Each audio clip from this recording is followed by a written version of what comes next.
Hello guys!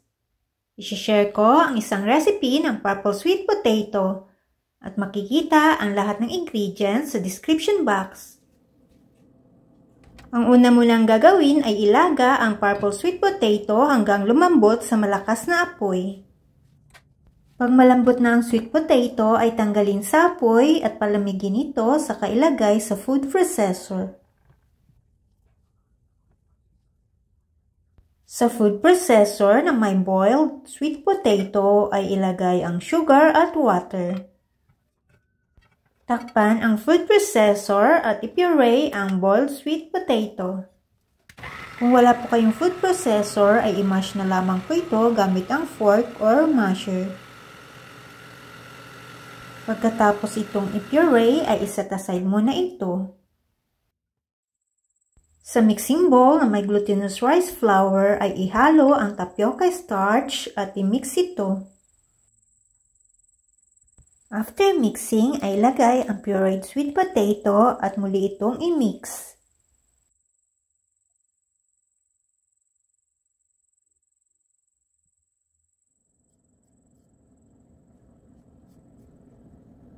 Ibuhos ang vegetable oil. Pwede po kayong gumamit ng coconut oil or corn oil at muli itong i-mix.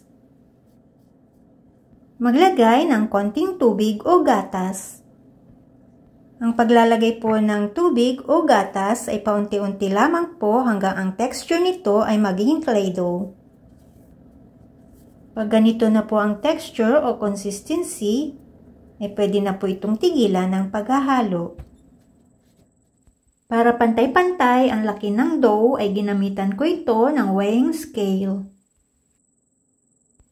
Tinimbang ko po ito ng 50 grams saka binilog-bilog ito.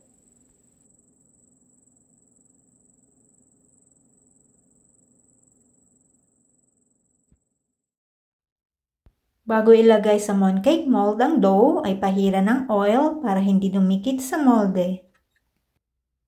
Optional lamang po ang paggamit ng mooncake mold. Ginawa ko lamang po ito para magkaroon ng design.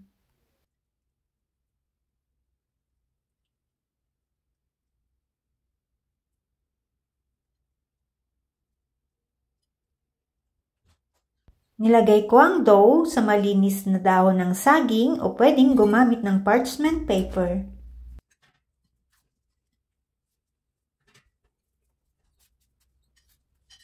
Ulitin lamang po ang proseso sa paggawa hanggang maubos ang dough.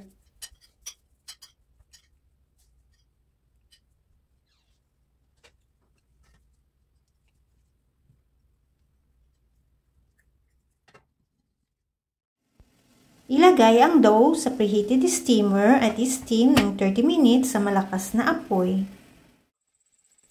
And after steaming ay tanggalin sa apoy at pwede na itong iserve. Remember the Lord in everything you do, and He will show you the right way. Proverbs 3 verse 6. Thanks for watching.